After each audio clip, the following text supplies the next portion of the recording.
and he's like walking through the people and you're just like, wow.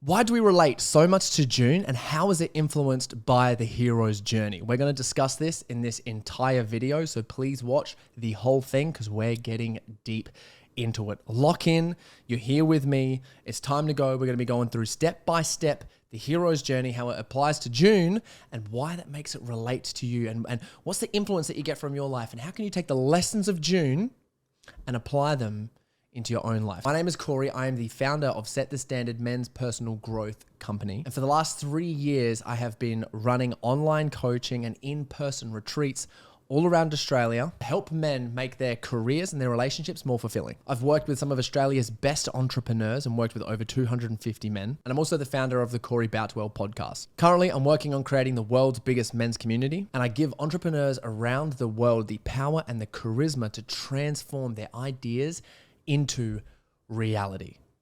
And this is what we're going to be doing in this video. So let's get straight into it. If you like this video, please hit a subscribe so you don't miss out any goodies that we are giving to you.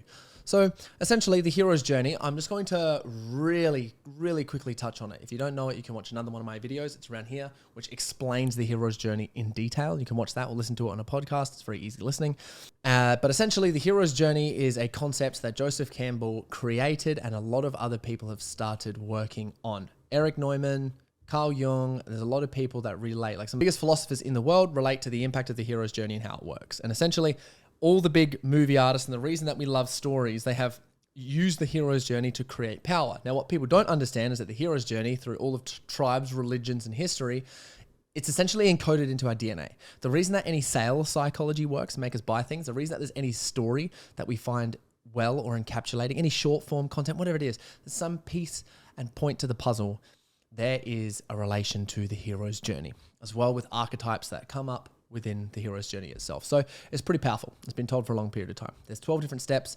Essentially, you have the known world, which is everything that you know now. So think about you before you head to university or do an apprenticeship, something like that. You think about someone in that position. They want to be a doctor, right? They've got to head to uni. They're called to adventurers. Oh, I want to be a doctor, right? And then their normal world is they've just finished high school. What are they got to do? Well, they're going to have to go to university or college to study how to be a doctor. And that's like they're called to adventure. Their refusal to the call, the parents might be like, oh, we don't know how to afford it, blah, blah, blah, blah. Anyway, eventually they go to university, do the studies, they'd be grinding their ass off, blah, blah, blah, blah, trying to get the stuff done. They'll probably get close to the end of the thing and be like, oh, should I quit? Should I not quit? And then realize that they've got some shame or guilt that's been suppressed from their parents, and they're going to overcome that. Then they'll probably find a mentor somewhere at the university who will help them and guide them, or a friend, and will help them get their doctorate. They finally get their doctorate. They're like, wow, oh my goodness. Then the next mountain's there. Oh goodness, I got to find a job now. Through the people that they meet and the exercises that they've done, they might find out to get a job, and it might come really easy. And they go, oh my goodness. And then they start a doctor's practice because they're like, well, I'm actually really passionate about this, but I think I could do more with what I've got. They start a doctor's practice because apparently they were a really confident, charismatic person. Now they've got the doctor's practice, they set that up, there's trials and tribulations within that, and now they've got a doctor's company, and they're like, wow, they go back home to their parents and be like, I did it. You know what I mean? That's a very simple way of explaining the hero's journey, and it's been told through all the great movies, Star Wars, Harry Potter, Lord of the Rings. They're like the big three. Avatar, they're like the big ones. And it's also told perfectly with Dune, okay? And we're going to get straight into it now. So the first step of the hero's journey is a call to the adventure. And as I go through these steps, I'd really empower you and encourage you to sort of think about how this relates to you and your own life. Because I work with some of Australia's best entrepreneurs, right? And we map the hero's journey out for them. So we go through it's a big process, whiteboards, everything involved, a lot of education. We're like, what is your hero's journey? And then we figure out where they're at on the hero's journey. Like, where are you at in regards to the hero's journey? Then we go, okay, what's the next steps, right? What are the next steps for you to do, and what are the challenges that you've got to take? And they take the next step, or they take the next challenge, and the next minute, poof, they've gone from a statewide company to a national company. They've gone from, oh, I'm scared to invest this money amount in that deal, to investing the money in the deal and getting 10x on their ROI.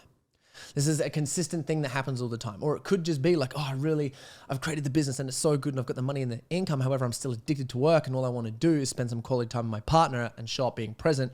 And I struggle so hard to do that. And I feel like I'm not worthy of love because all I've done is grind my ass off. Where are you step in the hero's journey? Take the next step. Oh, it's that. Bang. fulfilling relationship. It's very interesting. I think the hero's journey is the best predictability tool for our own lives. So that's what I want to encourage you to do as we go through this. So the call to adventure, the first step of the hero's journey. The Atreides family is ordered to take control of the desert planet, Arrakis, home to the universe's most valuable resource, the spice melange. This event pulls Paul from his familiar environment into a world of political intrigue and danger. So remember in Dune 1, by the way, Dune 2,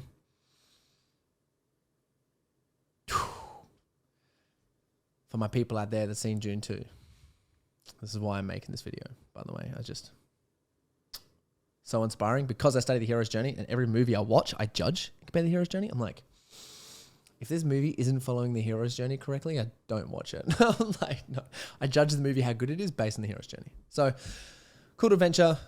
Paul is on his Atreides, whatever, I can't remember the planet, his planet's called. And it's like, oh, we got to go and look after this other thing. And you notice there's a bit of a call there. The refusal is the call. Is like, there's not like, Paul's like, nah, but it's more like an apprehension that he has of being like, do we really want to go? He's sort of kind of intrigued, and do we really want to go? Yes or no?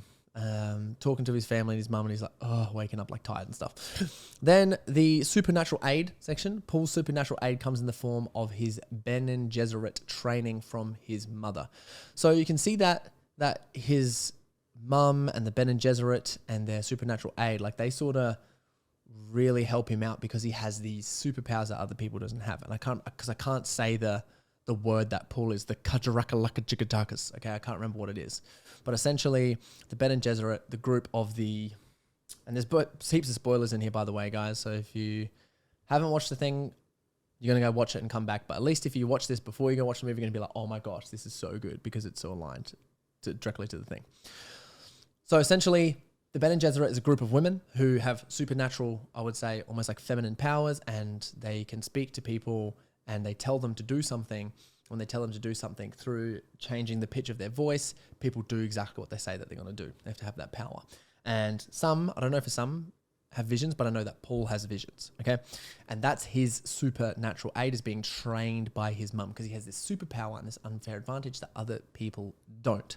So this sort of comes to you in question is like, what's your calls to adventure being? Like, what do you get called to do? And this is why we like it so much, right? What's the refusal of call? What's the resistance at for where we're going? And then where is your supernatural aid? And it's really interesting because that's like, sort of like, okay, it comes in the form of it usually comes in the form of someone helping you, supernatural aid, not so much the superpower. And his supernatural aid is his mum helping him to be able to bring his greatest gift to fruition and the spice hallucinations. So whenever Paul goes through a spice hallucination, that's like some sort of supernatural aid because he gets like this vision into the future and he's like, holy cow. And that helps him because it's not like someone's coming in and being like, oh, do this next step. It's like he's or figuring something else himself. It's like that's a spiritual aspect, right? The hallucinogenic is a spiritual aspect to something that he's feeling, which humans so deeply and desperately crave. People crave culture and spirituality. We are yearning for it. We yearn to get together and like pray together and go through something like really deep and meaningful and mystical. That has always been a human desire and has been the human desire for the longest period of time. I don't know about you guys in the Western world, but I find that it's not the most common to hang out with your friends and have mystical experiences together. Like it's very rare. So when we watch this, we're like, oh, like it fascinates us because we yearn for it, but it's not common. But we can create it, which is awesome. Like like we do some stuff in the Set the Standing community. Not everyone running around and doing stuff, but initiatory practices for men in particular, which together it has a spiritual effect on the mind and the body, which is cool. So crossing of the threshold. So this is a really important step. This is one of the key steps, which helps Paul essentially be like, oh yeah, he's got this. You know, his mum helps him out. He's got a call to adventure. He's going to go to Arrakis, and then a crossing to the threshold is a sign where it's like, okay, now you're entering a new world. And that for him is his arrival on Arrakis. And it's really interesting when he gets on Dune 1, when he arrives to Arrakis and everyone's like, Shallah Hakdi, like I can't remember what they say. And essentially of being like, wow, he's the chosen one that's come, he's the savior that's come to the place that's been philosophized and profited. Like he is the prophet that'll come and save their world. And it's very interesting that knowing that the Bene Gesserit like set that up from the start and that it's from the feminine point of view. Interesting, because they do explain really well in Dune 2, there's like signs between toxic masculinity and toxic femininity and people's desire for control, and how we consistently within the movie, there'll be moments where the people come in to try to grab control and then relax. Like the head of the Ben and Gesserit, we see that old lady that's got the crazy like powers and stuff. She is someone who really desires control. And throughout the whole movie, it's like a sort of scene in a way where it's like, how can we remove this person's control? Because they are controlling, they say the words, they are quite direct and they have the power. But for some reason, if it's at the start of the movie, the tone is, I want to watch her control go, right? I want to see it go. And it's been toned throughout, and that hypes you up to something in Dune 2.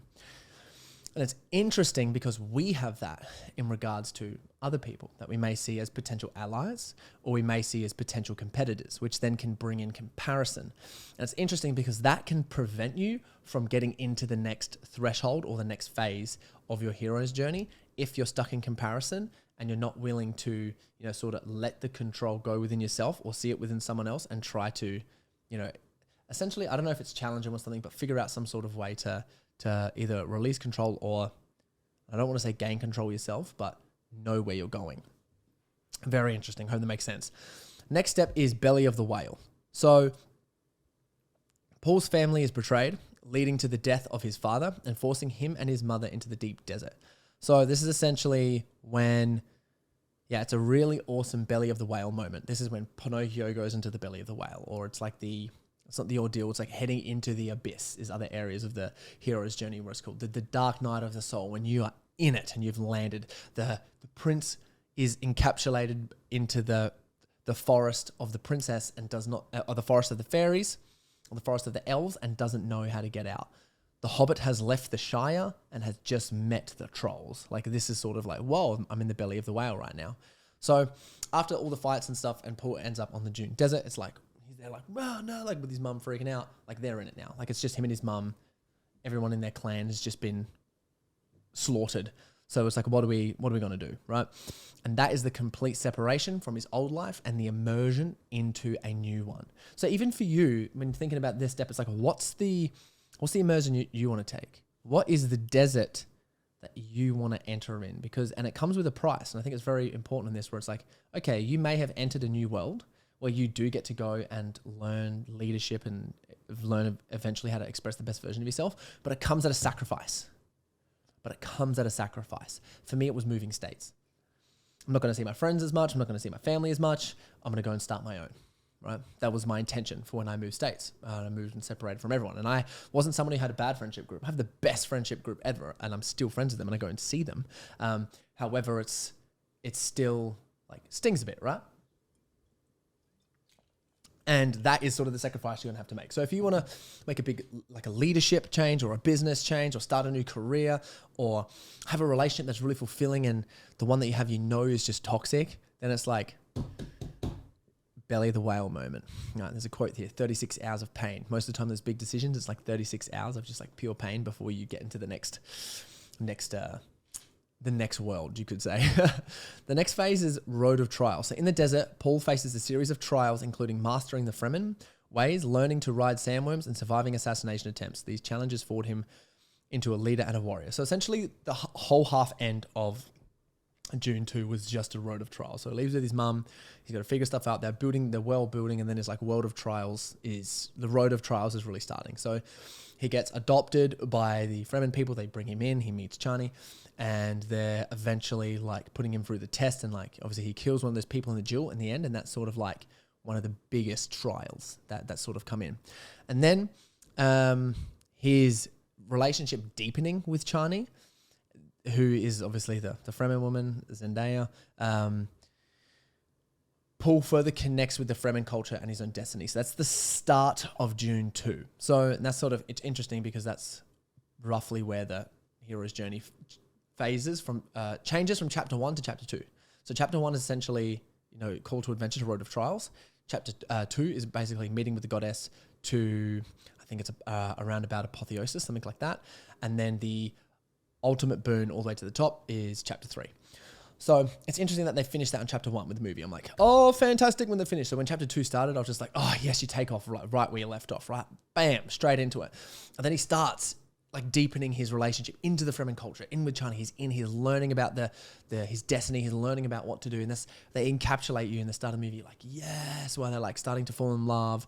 And like, she's showing him like all the water that gets like taken out from the guy that he killed. I forgot his name. How do you forget his name? They mention it like 100 times during the thing, and then they put it out to the body of water. So that was such a nice way to die, by the way. Because you know how in our culture, like we burn people or we bury them? Like how nice is it to take everyone's water and put it into a pool that no one touches? I was like, that is so cool. It's like it sort of keeps everyone alive, right? It's like that person's water's in there. Wow. Anyway, it just absolutely fascinated me how that was there. I was like, wow, that blew my brain.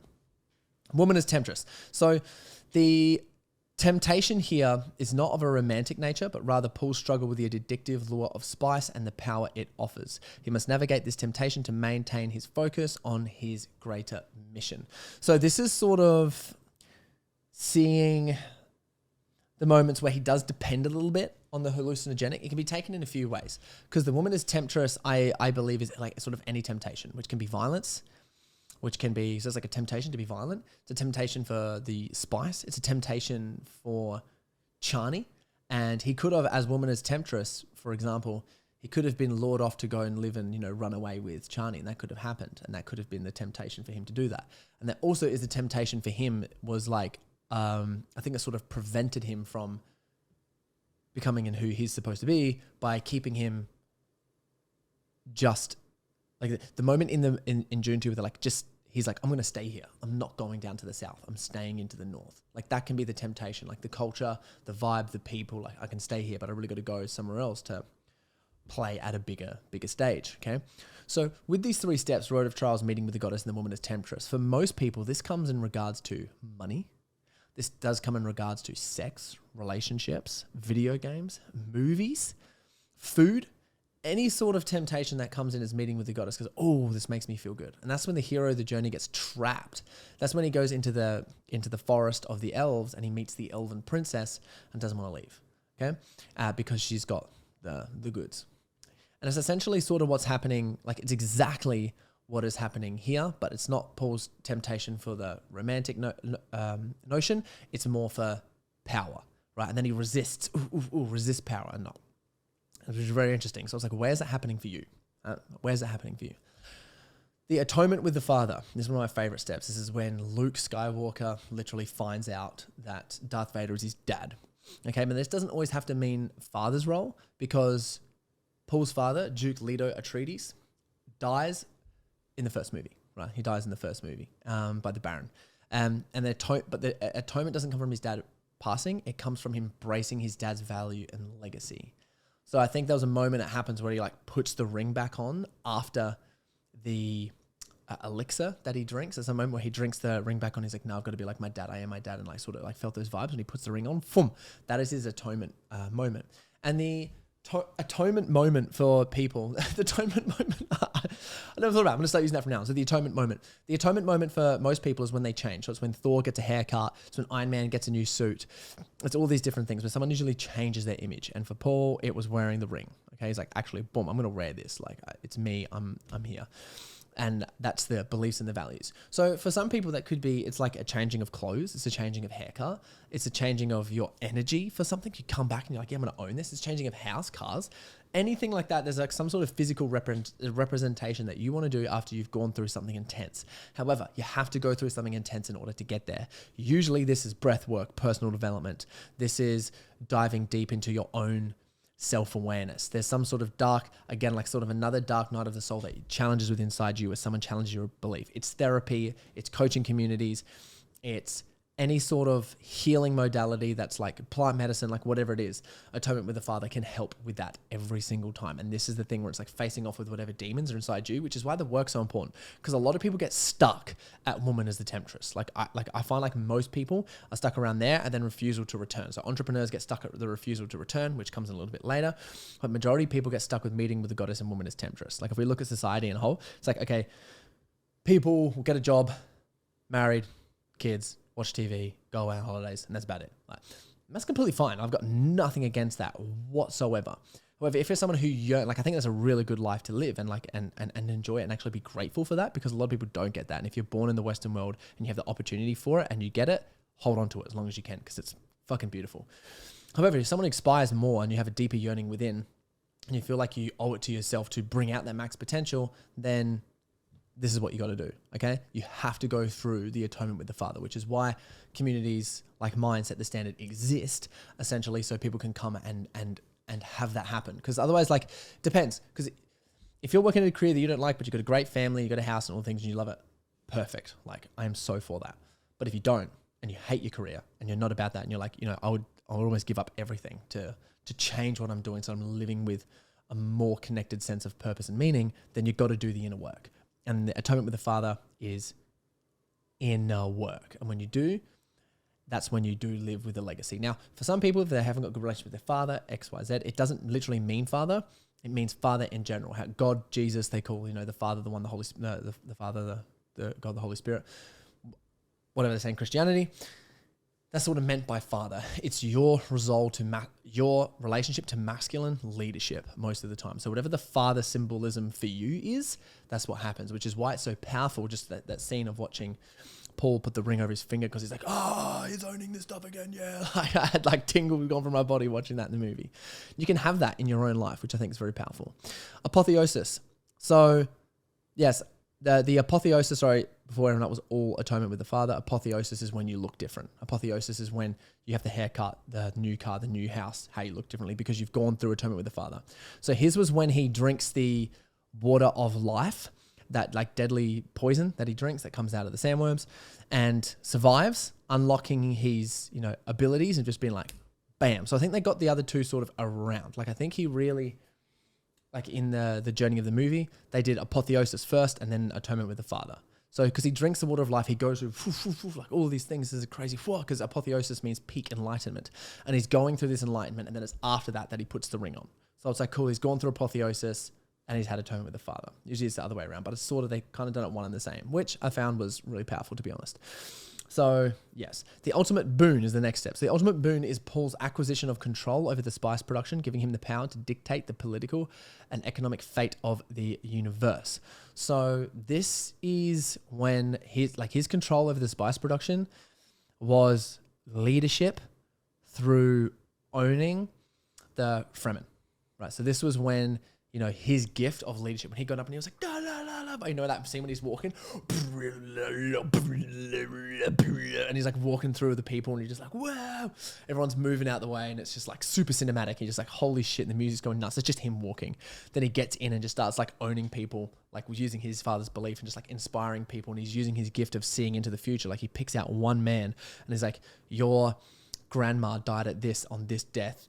She had blue eyes. Her favorite thing was this. And he just told all these things about this one guy, about her grandma, because he saw her in a vision. And it's like, oh, cool. He's using his visions and he's using his skill to the best of their ability now. And that's his gift. And you can see that for what happens. And when he gains control over the Fremen, he gains control over essentially all the spice and everything like that. So that is really his gift, okay? Which I think is really powerful. This is not for us because we all have a gift. Like people say like superpowers and stuff aren't real, but I believe they definitely are. They can just be honed and also like created, which is like fantastic, okay? Because people have like a skill, like people have superpowers with how it's just their own personal traits, which are your strengths, right? Your superpowers are essentially your strengths, and we all have them. And some people, it's how they communicate to others. It's understanding something quickly. It's like, anything about nature, I just pick it up real quick. So we have these unconscious superpowers, but we don't label them in the real world as superpowers because they're just like personality traits or something. But there's actually, I think we relabel them as talents, okay?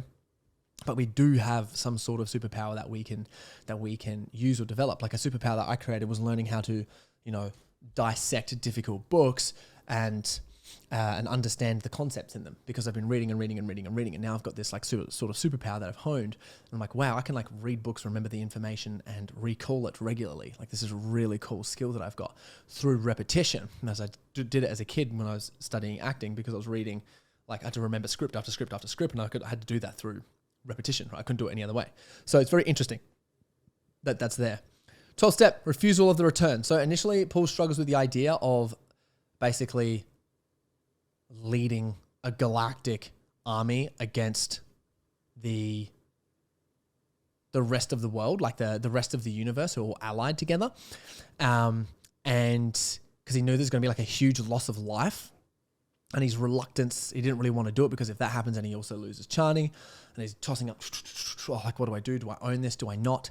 And it's sort of, you can see him struggling to have it, like even in his mindset, he's like, I know I got to do this, but I got to struggle. What I find beautiful about the, how they did this was his return was very small, but they actually did magic flight for him, which is the next step in the hero's journey, which you don't see people. And there's 2 steps in magic flight. One is it's an absolute fiasco that someone has of just like chaos and mayhem. Where the movies, you see people running around comedy movies like, oh, like, you know, the rom-coms, you ever see someone and the guy's at the end wants the girl's heart, but he runs into a taxi, catches the wrong taxi, the plane leaves early, then he's got to run and like catch another flight from someone who like to jump on a helicopter and take him over somewhere. Like, that's magic flight, step in the hero's journey. However, that's one that's, it's a fucking fiasco. The second phase is it's bliss. Okay, so it's fiasco or it's bliss, which just happens so smoothly. And that happens in this, and it was so beautiful to watch because it's usually fiasco. So the magic flight is basically using his powers, the Fremen, the atomic bombs, to evade, attack the Emperor, and slay the Harkonnen beast. I wasn't going to say that, but I had to say it. It just comes up there, right? And this happens pretty easy for him. You see them come in, they've planned everything out perfectly. Bang, bang, bang, comes in, meets the Emperor, slays Harkonnen, comes out, captures everyone, is like, okay, I'm going to announce this to the world, which is sort of where Rescue from Without comes in. Paul is supported and uplifted by his followers. So all of them are like, yeah. His mum's helping him. Everyone's sort of helping him on his side, so he's getting like this rescue essentially from the Fremen. So as much as he needs as much as they think they need him, he really needs them, and it's through owning certain things about himself. So, which is really cool. Such a beautiful moment in the movie. Comes in, bang. So that's really using magic flight. And then you can see even when he gets to captures the Emperor, and with the visions that he goes as predicting the fights in the future, it's just like really, really cool. And I love in the Dune 2 movie how they have the fight at the end the same as the last time. There's always like some sort of one-on-one battle at the end. And I was like, oh, this is so beautiful. Like, I love how they sort of recreated that in the Dune again. Because I was like, no, they better not end this. Like, I don't know if you guys are thinking this watching the movie. I'm like, oh, I hope they don't end this right as they're fighting. Because if they ended it, we didn't get to see the end, I'd be so pissed. But they didn't. So I was like, thank God. And then the crossing of the return threshold is like, okay, so that's going back into the real world, right? And the real world for Paul would be basically leaving Arrakis and, you know, establishing his house within all the other houses in the universe. So essentially, for him, it's taking the throne of the Emperor and accepting his role, okay? So that whole phase of the refusal to return all the way to the crossing of the return threshold is the last phases of chapter 2. And that is essentially, at the end, heaps of spoilers here, so please stop if you haven't watched, or just skip through a little bit more.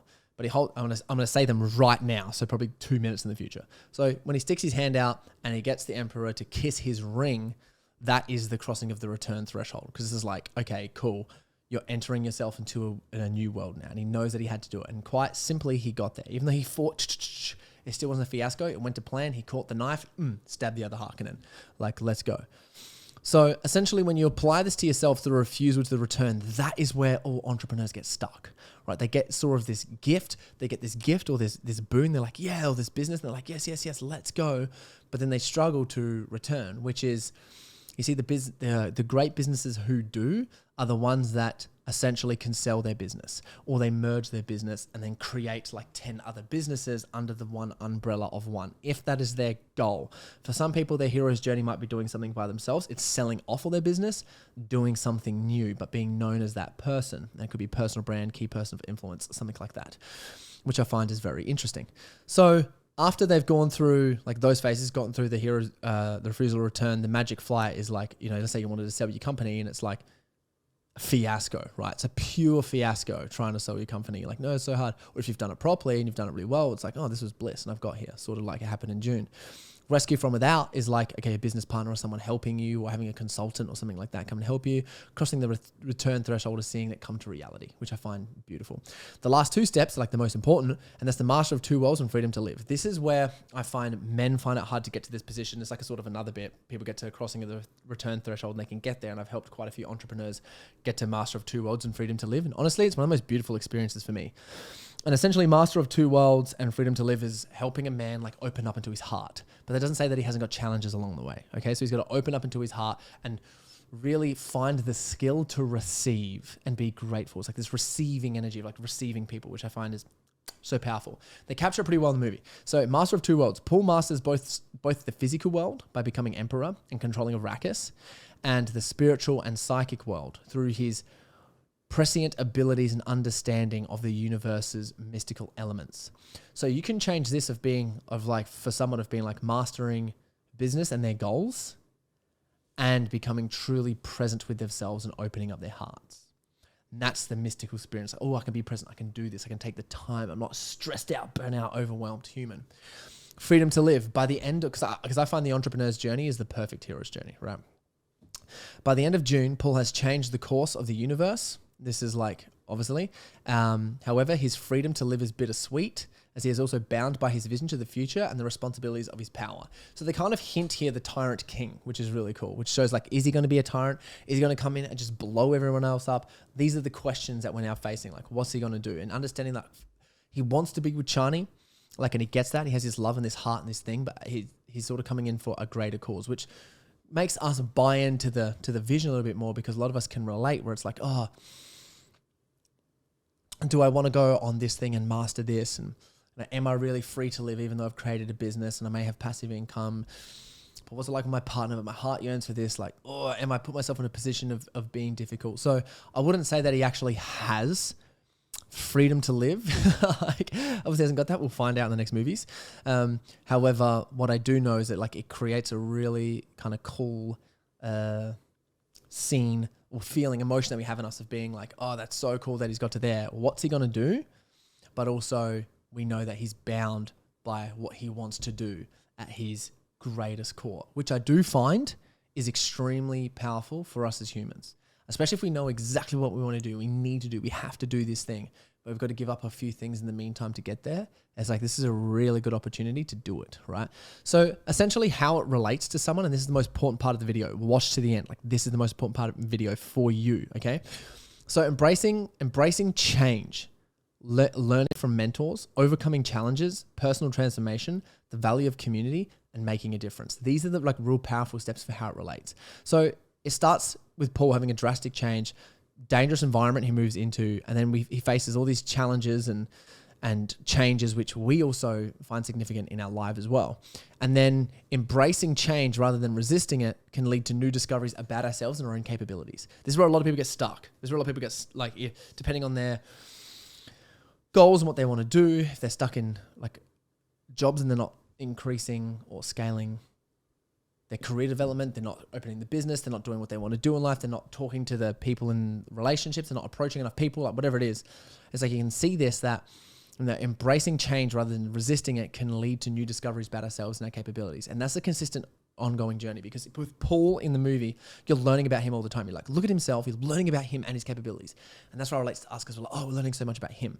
Like, imagine if you turn that around, and you're just learning about you, right? That's the power of it. So, of power of self-reflection and self-awareness, and why getting coaches and stuff is so important. So learning from mentors, like just as Paul learns from various mentors throughout his journey, we too can benefit from seeking guidance and wisdom from those around us. Whether it's a teacher, family member, colleague, or even a book, mentors can provide invaluable insights and support as we navigate our own paths. This is why I really like, if you're listening to people, buy books. I only buy books when they're recommended to people, from people, and they're like, wow, I had this profound experience reading this book. It's like, for example, this book, I recommend to read this. Every single person should read this. Facing Shame, Families in Recovery. If you heard this and you want to get a really good book to read, please read this. It's absolutely insane, personally. And if you listen to those things and you learn from people and you ask questions and you're curious to learning, that's what's going to help you. Most people don't feel worthy to learn, or they feel superior to learn in some way. A lot of entrepreneurs feel that as well. And it isn't until they like shift it around and they go, okay, what can I learn from absolutely everyone, that it can work for them. And we've got to be careful because we have beliefs in our egos installed to prevent us from even asking those questions, right? And we think, oh no, I'm like the person. I'm like, oh yeah, I don't think I'm superior, or I don't think I'm not worthy, until you put in a position. Like I swear to God, I can put you in an exercise position where it comes up and you're like, oh, I don't feel worthy and I'm superior. Like in all these different ways, right? So like those things can happen, and it's for us to make sure that our mind is open for those opportunities. Overcoming challenges. So the trials that Paul faces teach him about his own strengths and weaknesses, as well as the importance of perseverance. We can see that he's like keeps going and keeps opening. It's like, whew, he's extremely open-minded to the next thing, even though he resists a few times, like the elixir and his mum, because we're not sure if she's a full crazy bitch or not. So because that's how it's made out. Like, do we trust his mum? Yes or no? And the baby in her belly, unsure. So similarly, the obstacles we encounter in life can serve as opportunities for personal development, teaching us resilience, problem solving, and inner strength. This is where I do believe most things come down to our own personal development. Like regardless of like everything that we've ever done, we have moments in our life all the time, every single day, and at each different transition phase of the hero's journey. And we get offered, I feel like no matter where you are, it's not the universe that opposite to you. It's just life happens where you're going to get offered a new transition, and you can lean in or you can lean out. And it's always going to be challenging and difficult, and it might be a fiasco and it might be bliss, but there'll be a challenge and it could be a bliss experience, and all you got to do is say yes, but you say no. Or a new challenge that come in and it can be a fiasco thing, and you know you're going to get towards your goal, but it's going to be really hard, yes or no. It could be a temptation or something else that's happening in your life, and if you know your own personal development and you're aware of it and you've studied stuff like this, it's like, wow, I can really make an informed decision to get to the next phase. Because what Joseph Campbell quotes is he's like, I believe a good life is one hero's journey lived after another. So what we want to do is completely just keep going around, right? It's not one grand thing. We want to go, okay, how can we're out in a hero's journey now, close the loop, let's get on the next one. Like for example, you might start like I think Richard Branson's a good example of like phone company, like music company, airplane company, dominate music industry, dominate astronaut things. So it's just like all these different things of like different hero's journeys that he's come out and closed. And that's where I believe entrepreneurs restrict themselves. Right, very interesting. And it's interesting applying this to myself because I'm like aware of these things. You're like, holy shit, this is actually like so challenging to implement in a positive way. Like it is. And that's why we need coaching. And that's why I invest in myself and I do things all the time. And I try to set the standard and lead by example by that, right? Which is amazing. 4, personal transformation. Paul undergoes significant transformation, realizing his potential, embracing his destiny. In our lives, we may go through periods of profound change where we discover new aspects of our identity. They are usually before moments and periods of feeling stuck, weak, unsure, uncertain, unclear, unmotivated, right? Where it's just like, what is going on? I can't seem to shift. Most of the time, those come when we're feeling like that or lost, stuck, whatever it is. That is when we're ready for our next transformation, right? That is when we're ready for our next transformation, and it's coming. And they can be deeply empowering. And if we don't listen to them, and most of the time, we panic when that happens. We feel overwhelmed, we feel tired. What's this thing going on? Whatever it is. It's like, no, you're just getting ready for the next evolution. And if you don't listen and you don't do anything, then you're just going to stay in that period for a bit of time. And it's like, okay, you've got some room here. Start taking action or start making more room in areas because you're ready to take off. And if you don't, you're just going to go straight back to how things are normal. And then you have to wait for that period to come up again because you have birthdays and weddings or whatever it is that'll just take up all the time. The value of community. So Paul's journey is not solitary. It involves forming alliances, leading a community, which reflects the importance of building relationships and working with others towards common goals. In our lives, fostering connections and being part of a community can provide support, enhance our sense of belonging, and allows us to contribute to something greater than ourselves. I don't know about you guys, but I have felt from the moment I finished high school to work on projects with my friends as a team. That's what I've wanted to do. I've always wanted to start business with my friends, but they've got their own purpose. Right, a lot of my own friends. But I have hired 2 of my best friends in the Set the Standard community. Like one's one of the best coaches in the world and one is amazing at content. So I'm like, please come work for me, which is fantastic and I absolutely love it. But I've always wanted to build stuff with my friends. I've been like, how can I build like more companies and things with my friends? Like I really want to do this and I value working together as a teamwork. When we used to do projects at school, how fun was that? Like everyone can say, well, when they sent off to do a challenge or a task together, they had to work together as a team. Like, yeah, sure, we'd have to get frustrated at each other, but it was actually a lot of fun trying to figure things out because we're working together. Like even school in general, when you think about some of the times, it's like, that is a lot of fun. When I go to time zone with my friends or a escape route with my friends or something where I'm working together with people or my team are working on something difficult, it's the same feeling. I'm like, this is so much fun and I just want more of it. And that's why it's important to form alliances and to be a part of a community. And when you join communities, like, and biggie up the leadership teams in the communities, try to scale, grow, connect with people and just pick 1 or 2. Like if you pick one and you vibe with it, stay with it for a long period of time. So some of the people we've seen have absolutely transformed their lives and set the standard community. Ones have just stayed with us the longest. They've just been around and fostered a high performance culture that they've been part of, which is just like so amazing to see, right? And I'm just using that as an example. I'm not selling you guys or anything on this, but I'm just using it as an example. And it's like, it's super powerful to understand like, wow, like people who pick one community and master it the best, because you're going to meet new people who have new skills and new talents coming in all the time.